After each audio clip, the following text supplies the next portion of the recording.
ውድ የቻናላችን ተከታታዮች ከዚህ ቀጥሎ የምናቀርብላችሁ ትምህርታዊ ቪዲዮ ከዶክተር ብሩስ ፕራክቲካል ሳይኪ ሰልፍ ዲፌንስ ከሚለው መጽሐፋቸው የተወሰደ በፊልም የተቀረጸ ቪዲዮ ሲሆን በዚህ ቪዲዮ ላይ በመጀመሪያው ክፍል በህይወቱ ብዙ ሲቸገርና ብዙ አይነት መከራው ሲያልፍ የነበረ አንድ ግለሰብ በህክምና ብዙ ነገር ሞክሮ ሳይሳካለት ከዛ በኋላ በዚህ መጽሐፍ ላይ አንብቦ ያገኘውን መፍትሄ ራሱ ሲመሰክር ታያላችሁ። በሁለተኛው ክፍል ዶክተር ሮበርት በሚያደርጉት ኢንተርቪውና ስላለችው ልምድ ሲያስረዱ ሀይማኖትን ወይም ሪሊጅን ሃይጃክ እንደሚያደርግ ኢትዮጵያ ውስጥ በጴንጤ በኩል ኢየሱስ ክርስቶስ ነኝ፣ በየጸበሉ ሰይጣን ነኝ፣ እንዲሁም ደግሞ በቅርቡ በህተ ማርያምንም ገብርኤል ነኝ ማርያም ነኝ ብሎ ሰው ላይ አታች የሚያደርግና ሰውን የሚያስቸግር መንፈስ ወይም እሳቸው እንደሚሉት ኔግ ነው የሚሉት ኔጋቲቭ ለማለት ነው። የሰዎችን ኢነርጂ፣ የሰዎችን ሰላም፣ የሰዎችን ጤና ለመረበሽ የሚመጣ አታችንግ ስፒሪት እንዴት አድርገው ማስወገድ እንደሚቻልና ባህሪው ምን እንደሚመስል ማስወገጃ መንገዶችን ይጠቁማሉ። ዶክተር ብሩስ በዚህ ይሄ ኔግ ብለው ወይ እሳቸው ኔጋቲቭ አታችንግ ስፒሪት በሚሉት ሪሊጅንን እንደ ቲዮሪ ሃይጃክ አድርጎ ሰዎች ላይ የተጣበቀ ኢትዮጵያ ውስጥ በየጸበሉ በየተለያየ ቦታ አለቅም አልወጣም አግብቻታለሁ በጴንጤ በኩል ኢየሱስ ክርስቶስ ነኝ በየጸበሉ ሰይጣን ነኝ ምናምን እያለ የተለያየ ከባህሉ ጋር ከኢትዮጵያዊ ባህል ጋር ከኢትዮጵያዊ ማይንድ ሴት ጋር የሚስማማን እንትን በሰዎቹን እያስቸገረ የሚለጠፍ መንፈስ እንዴት አድርጎ ማባረር እንደሚችልና ይህ የሪሊጅን ወይም የሃይማኖትን ማስኩን ገፎ የዚህን እንዲህ አይነት አታችንግ ስፒሪት እውነተኛ ምንነት ያሳዩና ማስወገጃ መንገዶቹ ምን እንደሆነ ያስተማሩ የታወቁ ምሁር ናቸው። በሚቀጥለው ጊዜ ብዙ የሳቸውን ለትምህርት ይሆናሉና ሰዎች ራሳቸውን በራሳቸው መርዳት ይችላሉ ብለን የምናስበው ቪዲዮ እንለቃለን። As usual, if you enjoy watching this video, please help by clicking the like button below. And if you're new to this channel, don't forget to subscribe so you won't miss any interesting updates in the future. Hi there. I felt that I had to share something with everyone. I recently came across this book,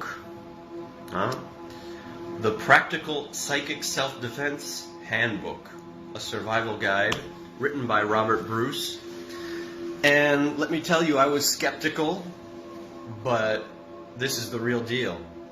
I've been having unexplainable health problems for many years now, and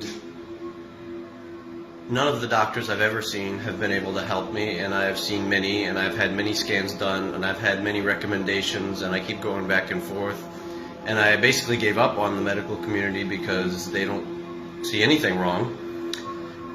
And on the other hand, I've basically had to stop working these last few years because I've had these strange pressures within my body. I've had basically related to computer use that I couldn't explain, and I really had no idea where they were coming from or what they related to, but they've continued to get worse over the years, and I've just had to more or less give up my career due to that, until I came across this book. I don't know the author, but he definitely deserves some free advertisement because I've been working with this book for about 2 weeks now, and it has literally been changing my life.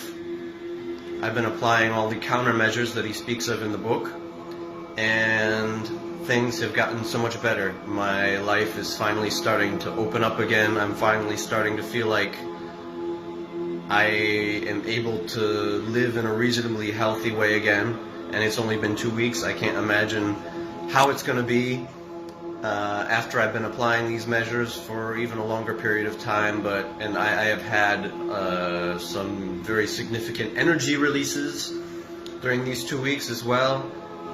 I can't recommend this book enough to anyone who has unexplained health issues. Give it a try. Once again, The Practical Psychic Self-Defense Handbook, a survival guide, written by Robert Bruce. Hope this helps somebody out there. Have a good day. When a psychic attack or possession attack or a poltergeist attack or some kind of disturbing phenomena occurs and continues, there is often no discernible cause. You investigate a situation and ask a lot of questions.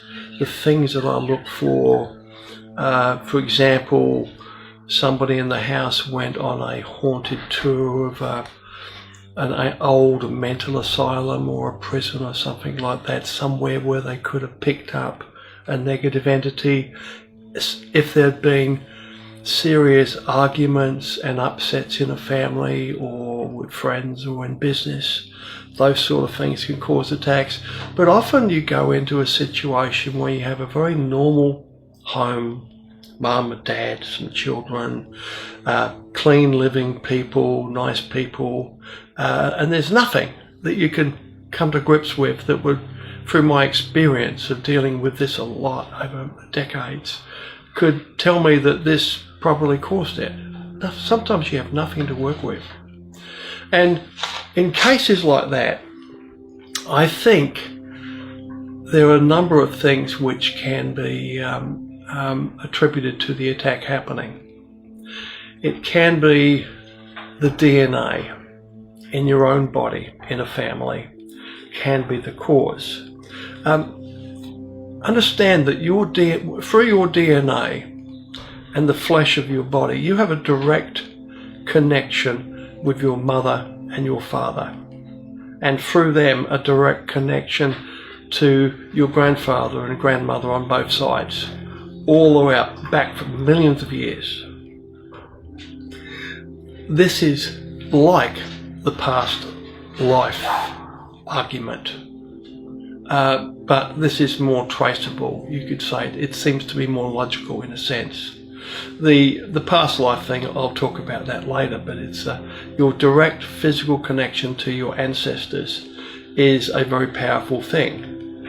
It's actually fairly easy to see some of your ancestors if you have the right lighting and you sit in front of a big mirror in candlelight behind you and you gaze at yourself, unfocus your eyes and slip into a relaxed state. You will start to see after 5 or 10 minutes little faces appearing in the cloud around you. You will start to see faces over your face, and your face may be very, very calm, like your eyelids drooping as you're gazing ahead, but you will see faces come over you which are moving. They'll move to the side visibly, and you'll see the lips moving if they're trying to talk, and around you you'll see little cameo pictures appearing all around you, dozens of them sometimes, and the face over yours will change from time to time, sometimes every few seconds. And some of the people you'll see will be male or female. They could be of different races, sometimes even different species. You will see ET faces appearing over you, extraterrestrials, and all kinds of things. And this is quite common. It's quite easy phenomenon to produce, particularly if you have a group of people where you have one person and you sit them up against a matte black background and you have the lighting very low, and then you can move around and closer and adjust the focus of your eyes. If you're observing this person, it's like you're trying to observe their aura. But during that process, you will start to see faces around a person. Let's say it happens quite a lot. There is more to creating a person, I think, than just an egg and a sperm combining and forming a new baby. Of course, grows over time to become a human being. I think at the moment of conception that a copy of the astral body of the mother and the astral body of the father are also combined into that being. And as this has been going on for hundreds of millions of years, that everybody contains thousands of their ancestors going back hundreds of millions of years, because every baby that is conceived this is all added to. the astral body of the mother and the father each contain copies of their ancestors as well, and these are combined.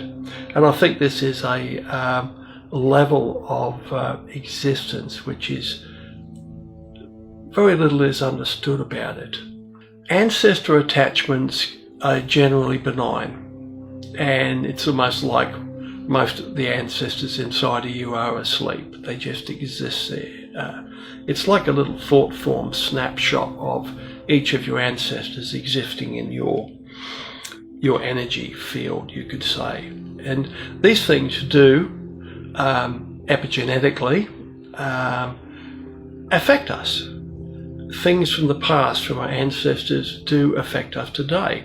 They can affect us physically, they can affect us mentally, psychologically as well.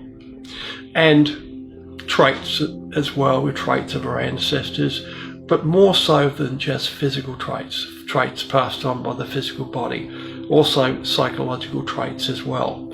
And also keeping in mind maybe the age and activity of your ancestors as well, in the sense that how developed each of your ancestors were on the scale of things. So some ancestors in this way are stronger and can have more of an influence upon us than most of our ancestors could be normal working people that, you know, just sitting there in silence.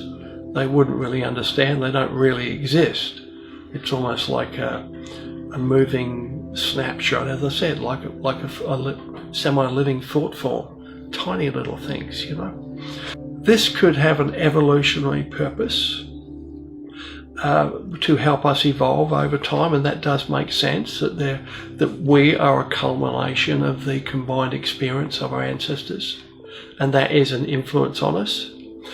But there are downsides to this as well, in the sense that if you are cursed or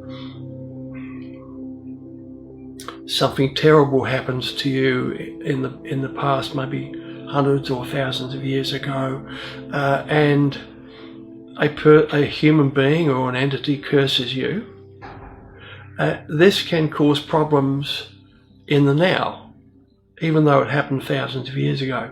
A curse, particularly if laid by somebody with psychic ability, even if they don't know about it, and worse, of course, if it's laid by an occultist of any kind, a witch, for example. A curse can last for millennia and can be as powerful today as it was when it was laid thousands of years ago.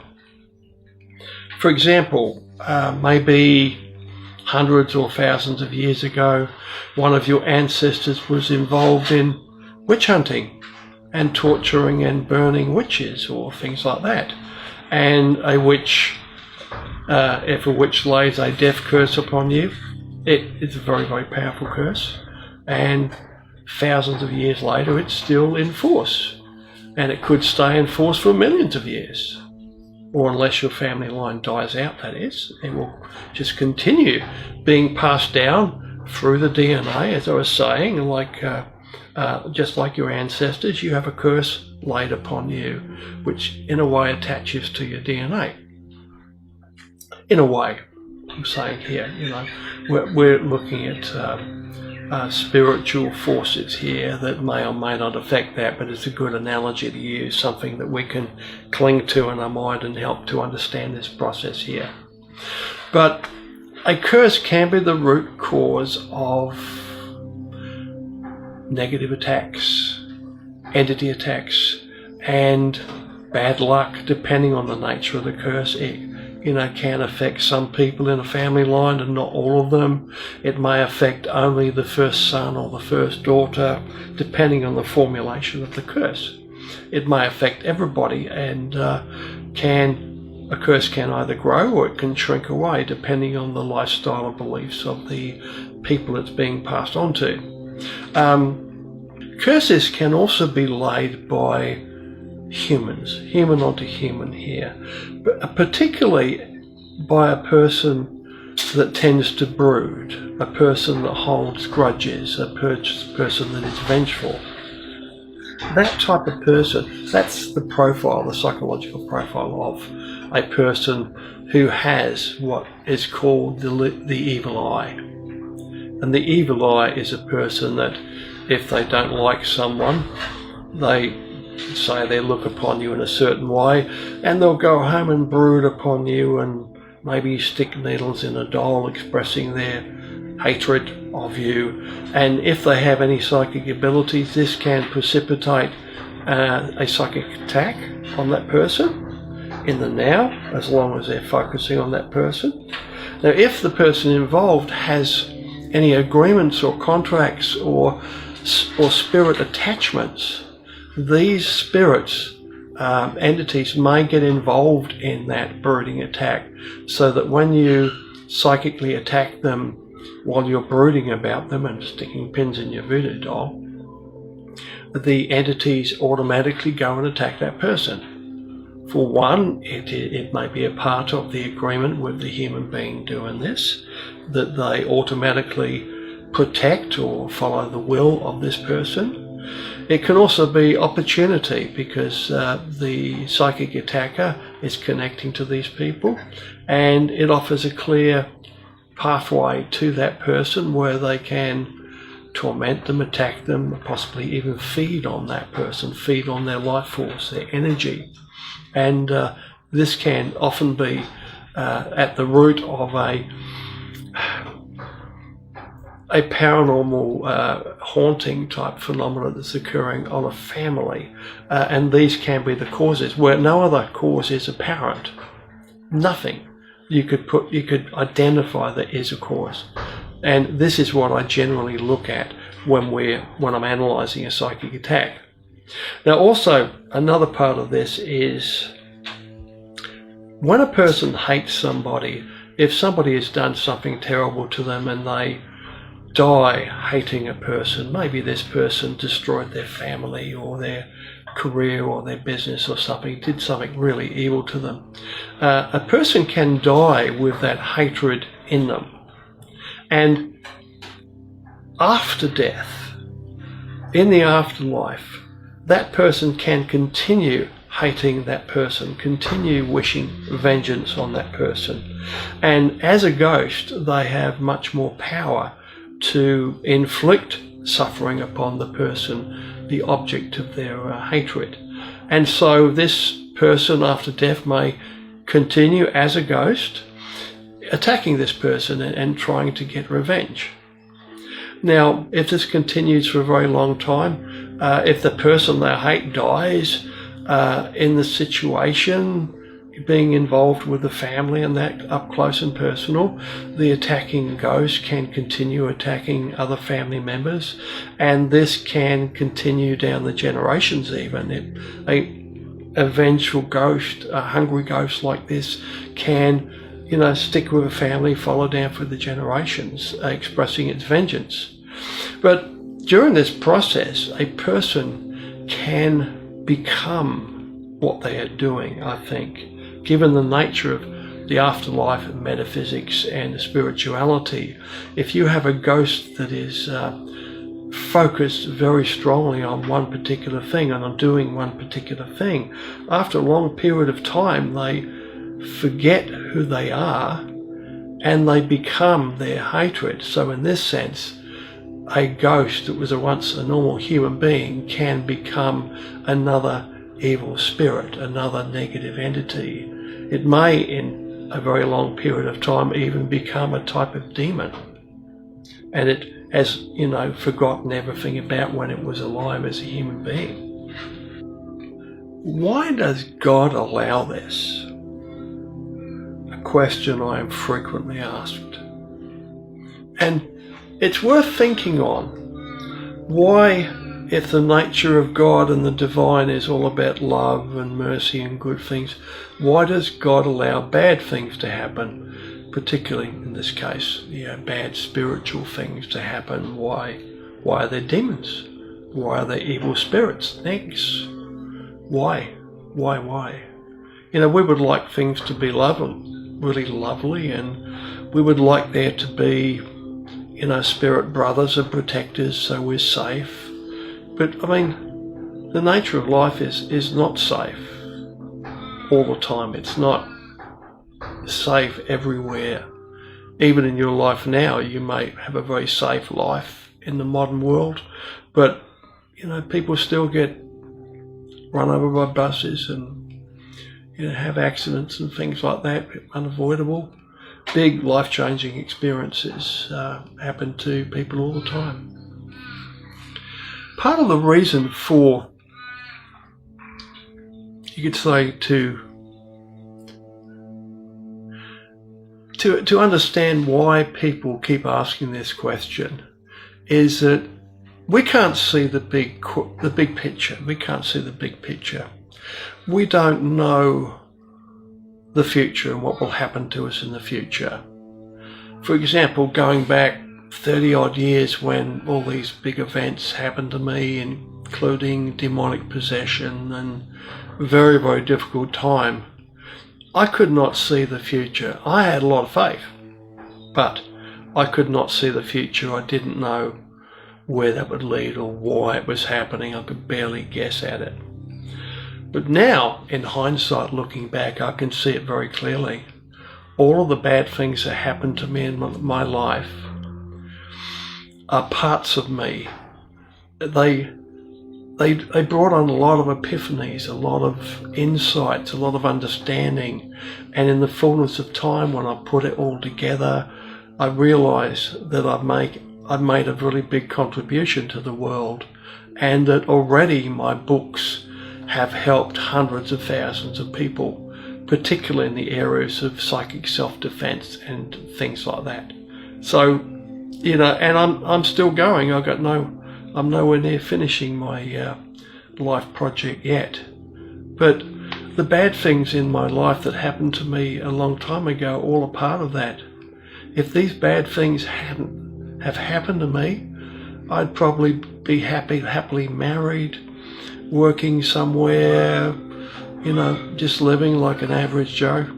And I'd live and die like an average Joe, and a short time after I die, nobody would even remember the ripples I made. There's nothing left of me.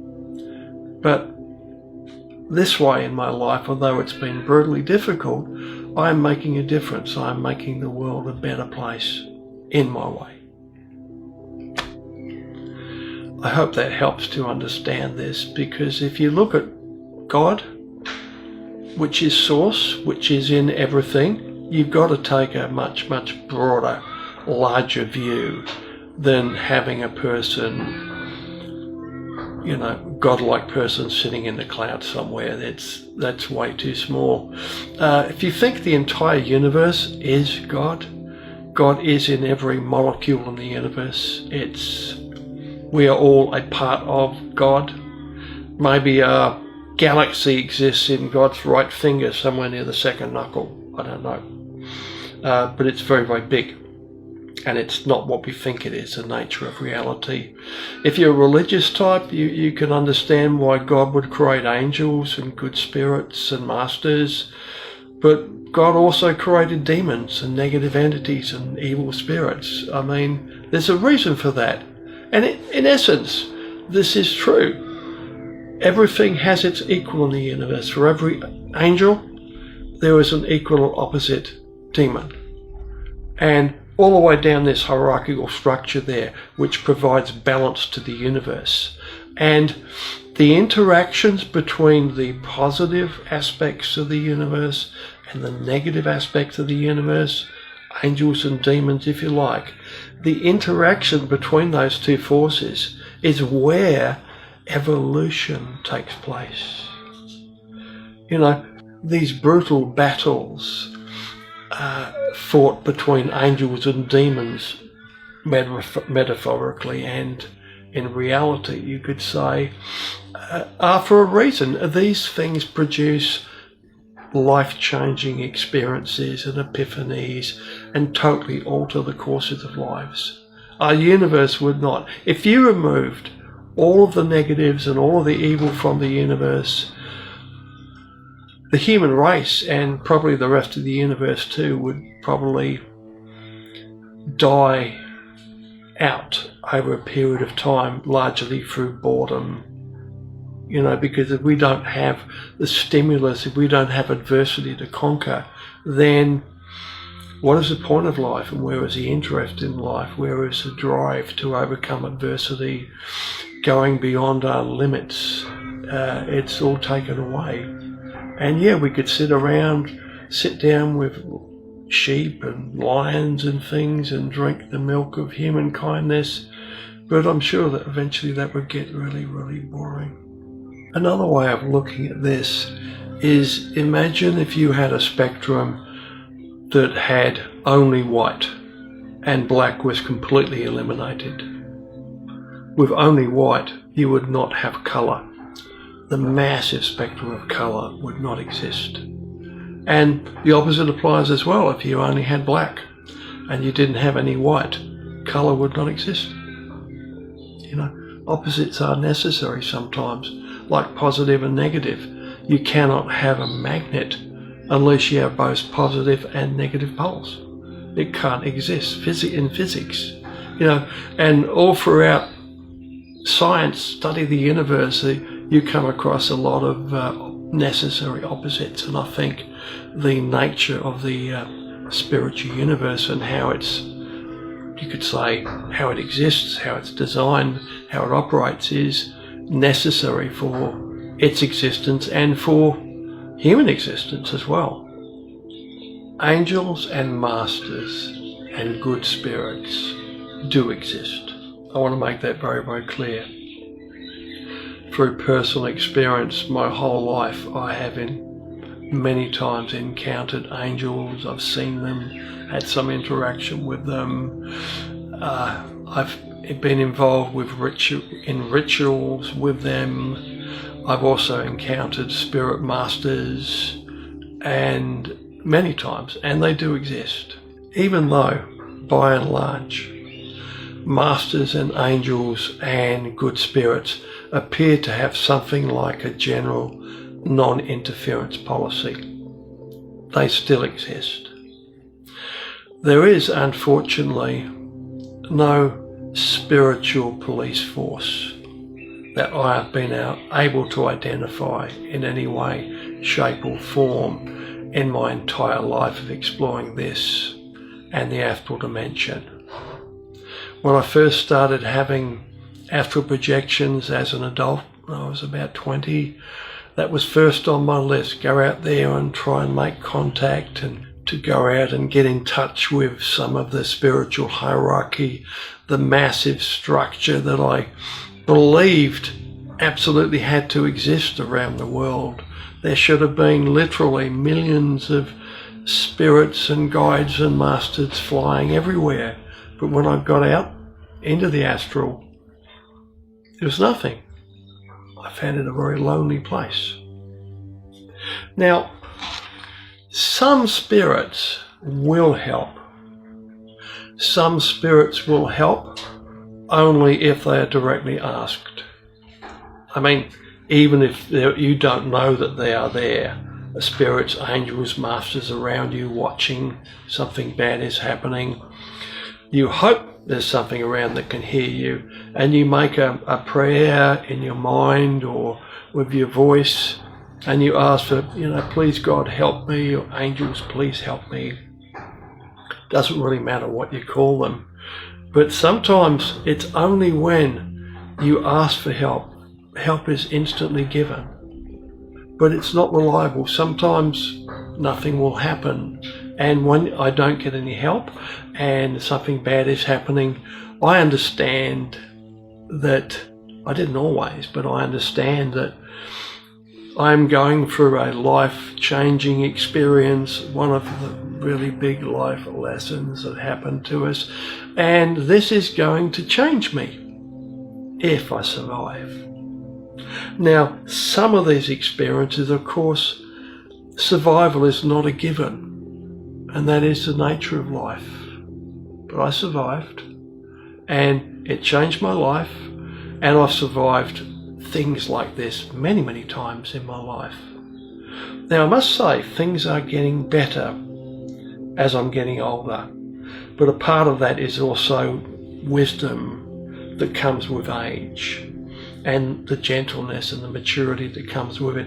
I'm much less gung-ho than I used to be when I was a younger man. Even though I'm saying that there is no spiritual, angelic police force available running around arresting evil spirits and things like that when they're found. Things like that do happen, but it's very variable, depending upon a lot of factors, some of which I'm not aware of. But sometimes, if you ask for help, you will get help. Sometimes help will appear even if you haven't asked for it. But sometimes you can beg and grovel and ask and plead and do rituals, whatever you know, to get help, and nothing will happen. You'll have a negative entity of some type running amok, and you can't stop it. And in cases like that, to reiterate, it's like you need to go through this experience for some reason we don't understand. So understanding that in a practical way is very, very helpful when you're dealing with these sorts of situations. Now, we always try to get help. We try to contact the angelic police force, but we need to know that it won't always work, and then we have to fall to other resources. That this may be some kind of an educating experience, some kind of a test we're going through, that we need to find a way to overcome it without any help. And we have a little bit of faith in the back of our mind that if things get too bad, right at the last second, a giant hand will come down and pull us back and save us, which sometimes is the case, and it's happened to me many times. Looking at life for what it really is, life is like a big wilderness reserve. And in this reserve, there are a few gamekeepers running around in jeeps and Land Rovers with guns, occasionally catching or shooting predators and that to save deer and other animals and things. But they're spread pretty thinly, and occasionally they'll turn up. But generally you're alone, and you have to fall back on your own resources and work things out for yourself. At the root of this issue is the understanding of who and what you are, who and what I am. And living in this world, you pick up all these impressions and ideas, and you get some idea that we are like created children of God. We're special, very special, and from that grows the need for guardianship and advice and all these divine things. But in truth, in rock bottom reality, you are an animal. I am an animal. In fact, I'm a human biped. I'm a mammal. This is a very, very good place to be before you start exploring who and what you are. This is right at bedrock. Nothing added, nothing taken away. I'm an ape. Go from there, and you will find that your bias in how you look at things and your expectations and your preconditioning is no longer there. I'm an animal, this is happening. Now, using the wilderness reserve analogy I've just used, predators are necessary to keep a wilderness population healthy. If you look at what has happened to Yellowstone National Park in the USA over the last 100 years, at some point, a long time ago, they removed all the wolves. And over a very, very long time, everything started to fall apart. This affected not only the animals, the deer and the beaver and everything, because there's no wolves around, they bred out of control. The out of control population getting bigger damaged the landscape, damaged the environment, polluted the environment. And a few years ago, I saw that they reintroduced the wolf population again. And they're doing very, very well, and everything's going back to how it should be, back to balance. The tribes of deer are in balance of the right number. The environment is healing. Everything is not getting polluted anymore. It's beautiful and everything is thriving. But you have to understand here there are certain conditions need to be in place, and some of them that we don't like in order for us to thrive. We have adversity, we need predators, which we don't like to think of. I mean, we don't like to think that there are sharks out there and mountain lions and wolves and things like that when we go hiking in the park or when we go swimming. But they do exist, and they will occasionally do their job and eat somebody. And it does happen. Now, the evolutionary value of that, in a sense there, human beings being an apex predator, that happens very rarely, so it's not really useful in the sense of how predators can be useful. But I think it is possible that negative spirit beings, evil spirits, demons and things like that are natural predators beneath the scenes, something that we human beings, we can control every aspect of our environment to a very, very high level. But this is one thing, the astral dimension, spirituality, spiritual entities and how they affect us, one thing that we cannot possibly control. Even though I try to find ways to tip the balance, to improve our understanding of these things and their behaviours and how they work, and things that we can do which counter them. This is my countermeasures that drive them away, stop them from doing what they're doing to give us a better chance. But this is also a part of natural selection, a part of nature. You've got the predators out there, and you've got things to balance the predators with as well. Like a herd of deer, they run faster. They evolve so that they can run faster and jump higher. And they also learn things. So they don't do this because it's a wolf trap. So they do it another way. They learn to do that. They evolve to do it in different ways. And the end result is everybody's happy. The wolves are happy. The deer are happy. The beavers are happy. Everything's happy. And living in perfect balance together, which is what we're trying to do here, with negative entities. As I've said before, we know about 1% about negative entities and spiritual beings in general. I've studied this my entire life, over half a century, and I probably know 5 or 10%. But most of what I have to say to people disagree with because of their religious New Age type bias, where these things are not supposed to happen, therefore they don't happen. This is not real, you're wrong. But I've lived this, it's demonstratable, it's repeatable, person after person. Like, people may believe that running water won't help, it's ridiculous. But then I take child after child across running water, screaming children, distressed people, and time again. At the exact point as they cross running water, they straighten up, the problem's gone. The baby suddenly quietens down instantly, and it's goo goo gaga, happy, smiling, tired baby, time and time again. Then you have to ask yourself, if I'm right about things like this, what else am I right about?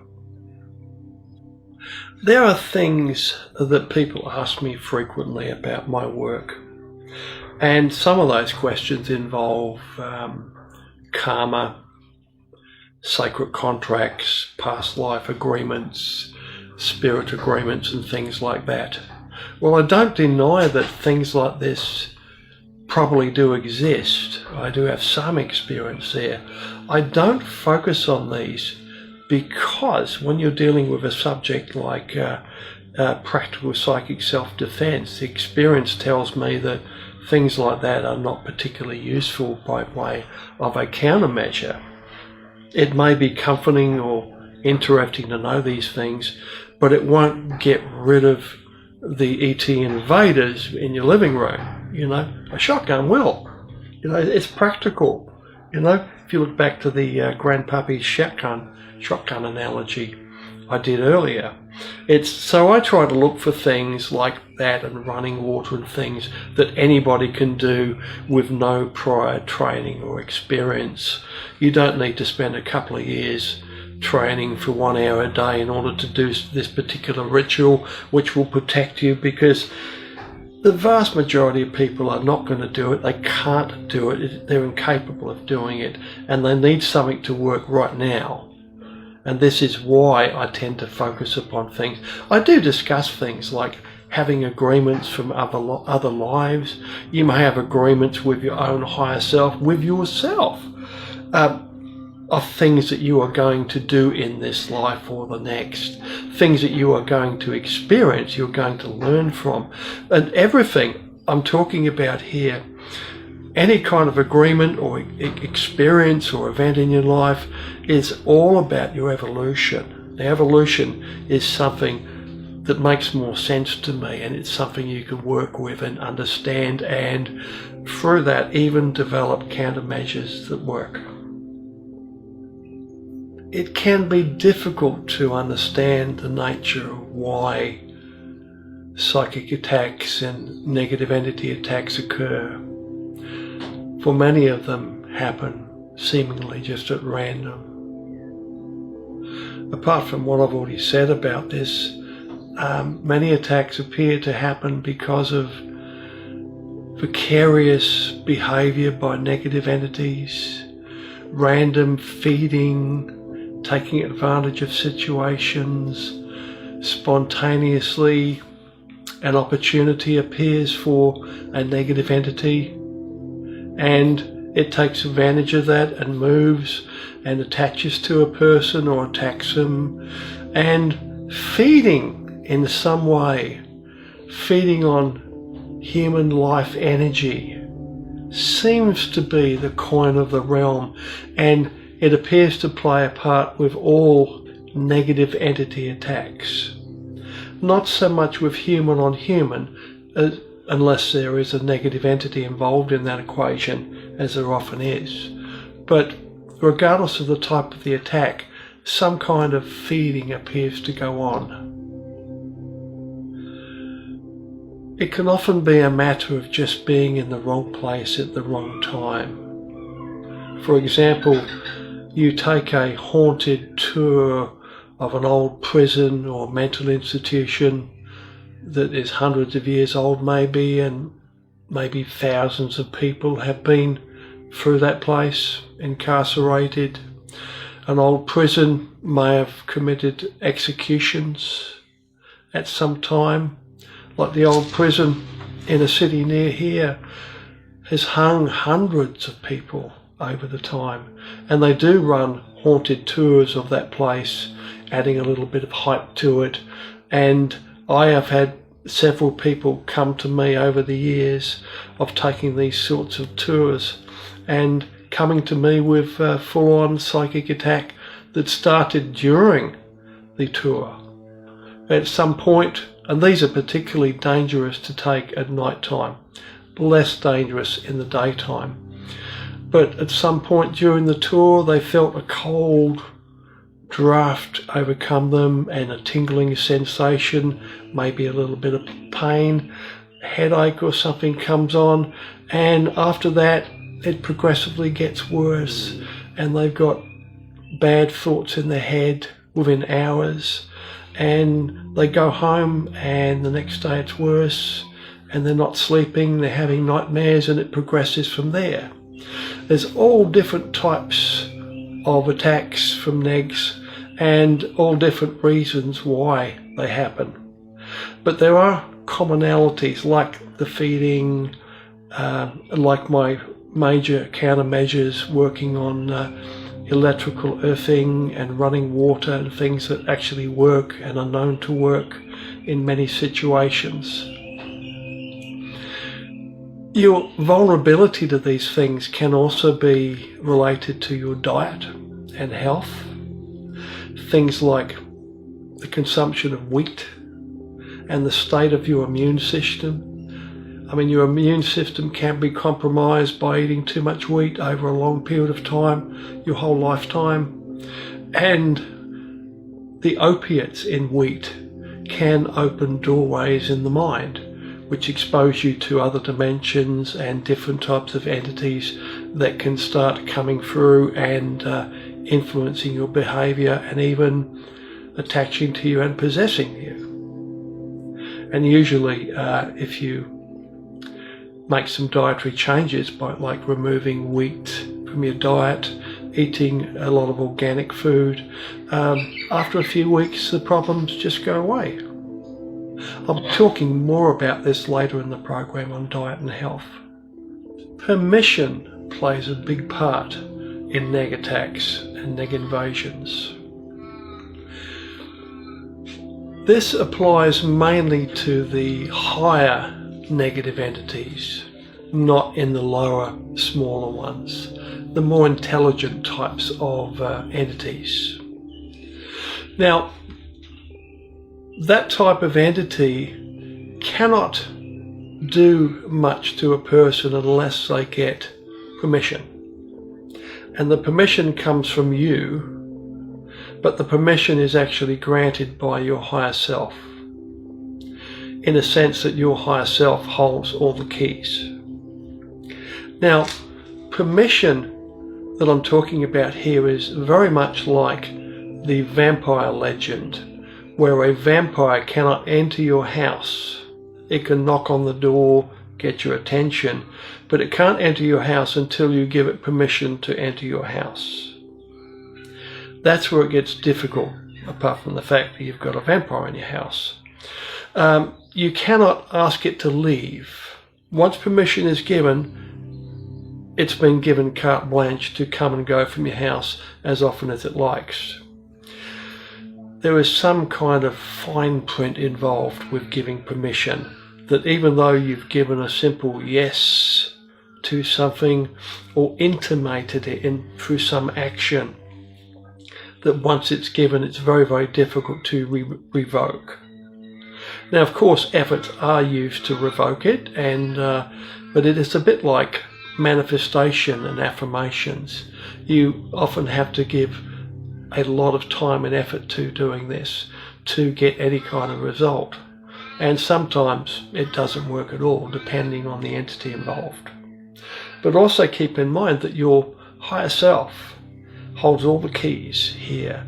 And if permission has been given by you or intimated in some way, effectively giving permission, the higher self has allowed this, your higher self.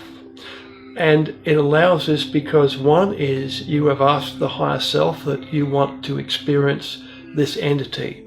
You want this experience in your life, and this is, it seems to be how your higher self takes this.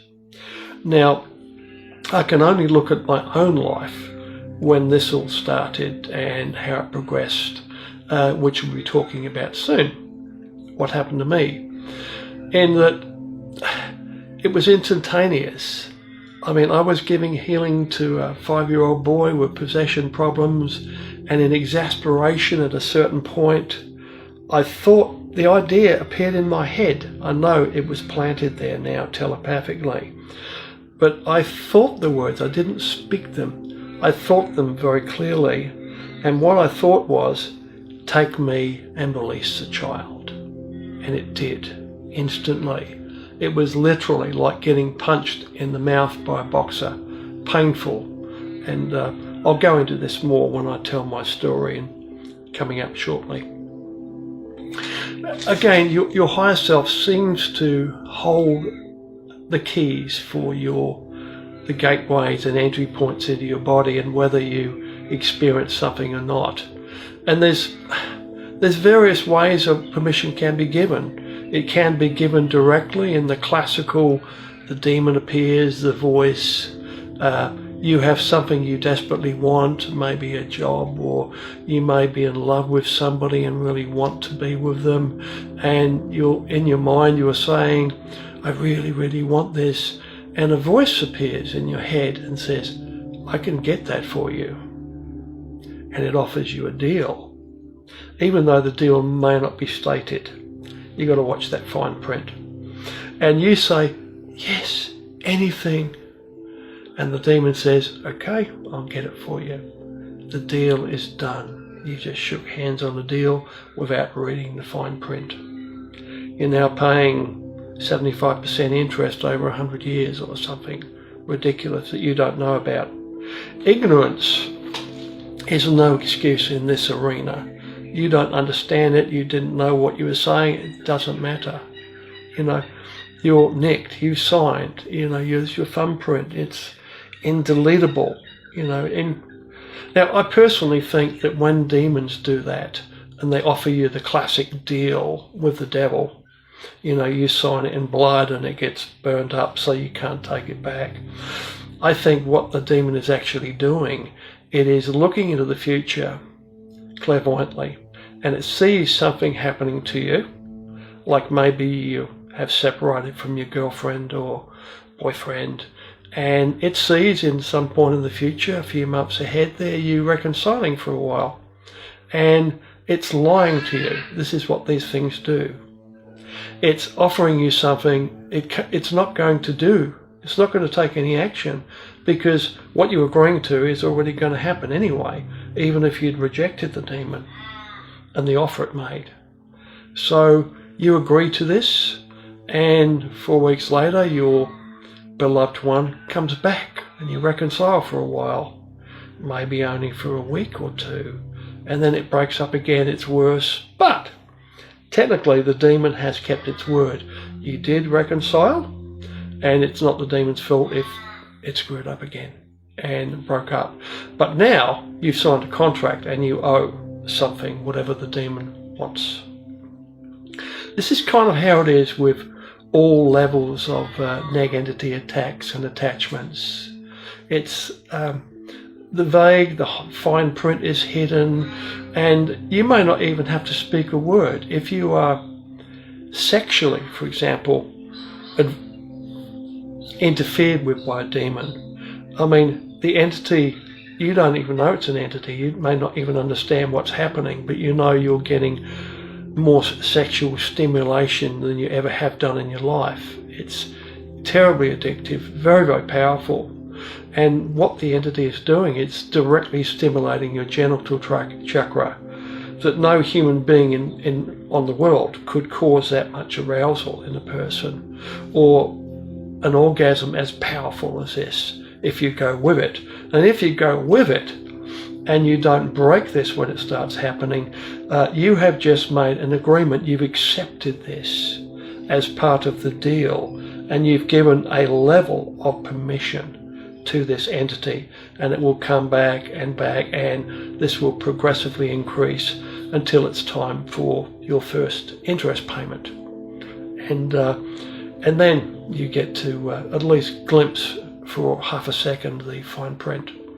And and you can look at this. Affects everybody to a greater or lesser extent, depending on how you live your life and who you are and what you believe in and what you do. It's kind of like materialistic people with no beliefs or understanding of this.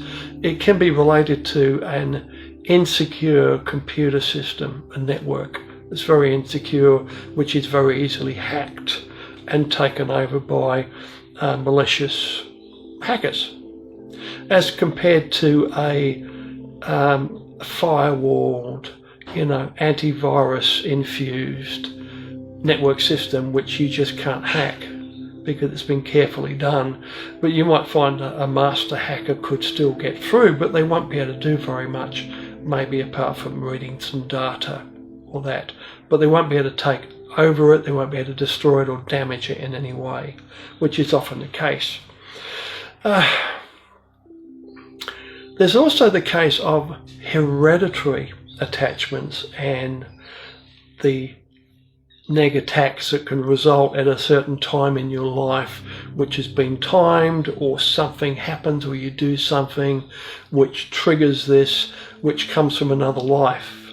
A negative entity could have been attached to your family line, directly for hundreds, even thousands of years, and under particular circumstances it will activate and begin attacking you for some obscure unknown reason. You could also liken this to giving permission, in past lives, which aren't related to your own DNA. Same thing applies here. If you have given permission in the past, it can carry on into other lives as well until it is removed effectively. Permission is a very important issue when you're dealing with negs and serious attachments, and it helps if you can find how the attachment occurred. As I said, fear is often used and abuse, and like if you have two dogs fighting or two animals in nature, they fight until one loses and it exposes its belly and its throat as a sign that I submit. You can do anything you want to me, just please don't hurt me. You're throwing yourself on the mercy of the other animal. A similar sort of thing happens with neg attacks, where the neg will absolutely terrify you and torture you even until you belly up and say, please don't hurt me, and permission's been given of a certain level, interpreted by your higher self to allow a certain level of permission because you want to experience this. And at the back of it all is always your higher self and the idea that you may want to experience this. I mean, looking back on my life, I never in a million years would have, at the time, agreed to anything like this.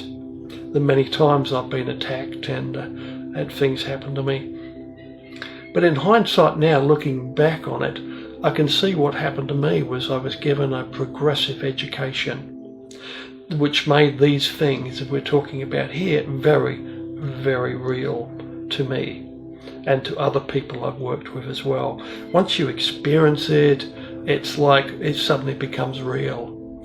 It's like a child and a fire.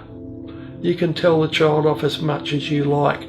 The child is reaching into the fire, but it won't really understand that a fire is hot and burning until it actually touches something hot, and then it screams, blisters, pain. But the child's learned a valuable lesson, which could be is necessary for its survival here. I think every child does this, and probably always have done. And with negative entities, it's kind of like that as well.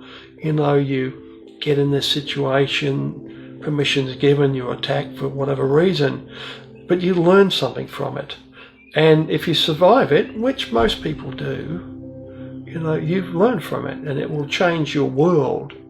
These are literally life-changing belief changes here are happening to you through very hard life experience on a spiritual level. You need to be very realistic when you're dealing with negative entities and psychic attacks and things that go bump in the dark. It is always more productive and helpful to focus on a cure as opposed to focusing on where it came from, why and how and who's to blame. Ideas like karma, which we talked about, past lives, and beliefs and things like that. It may be comforting psychologically, but it doesn't really offer any solutions or a cure to the symptoms of what is actually happening. So again, it's more important to focus proactively on finding a cure to stop whatever it is that is happening. A good analogy for this, for a negative entity attack, is it's kind of like a virus that spreads from person to person. You look at an influenza virus, for example. People have random different levels of resistance to bacteria and to viruses and things like that. Some people, if their immune system is low, they get the disease and they get sick. Other people whose immune system is stronger are much more resistant and the virus can't get a hold on them, so it washes over them, moves on to find somebody else. It's kind of like that in many cases. Angels and spirits, masters and the greater entities of the world will sometimes help without being asked. Occasionally they will step in and help something, and this again is like your higher self taking action. You know, at a certain point an angel appears, or a master, or a good spirit, and the problem stops.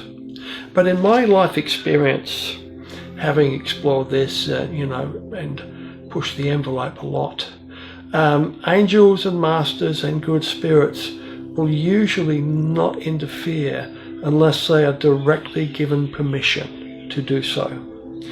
You need to actively ask out loud and in your mind for help. Even if you don't know what is around you, which is normally the case. You're in a bare room, something's happening, and you say a prayer, please God, the angels, please help me now. And if your higher self allows this, and these greater beings are near you, they will come and help. And the problem will just stop. Or there will be succour of some kind, some help given to you to get over it. When you're dealing with spirits and attacks, it is always worth trying to placate the spirits or the negative entity involved, trying to find out what they want.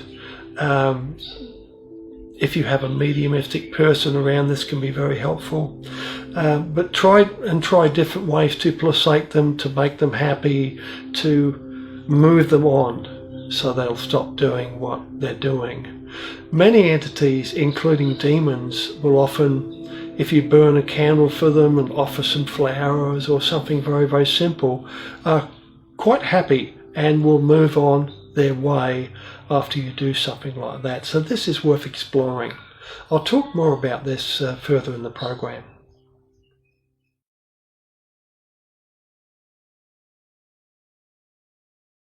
Sometimes people hold a core belief that is very strong. When they're presented with evidence that works against that belief, the new evidence cannot be accepted. It would create a feeling that is extremely uncomfortable called cognitive dissonance. And because it is so important to protect the core belief, they will rationalize, ignore, and even deny anything that doesn't fit in with the core belief. Mark Twain, it's easier to fool people than to convince them they have been fooled. Why? Because they don't, understandably, want to realize they've been fooled. But it's a wonderful thing to realize you've been fooled. It's a great gift, because from that point you will not be fooled any longer. It's a wonderful gift. Abundance is yours. Claim it today. Subscribe for more great videos.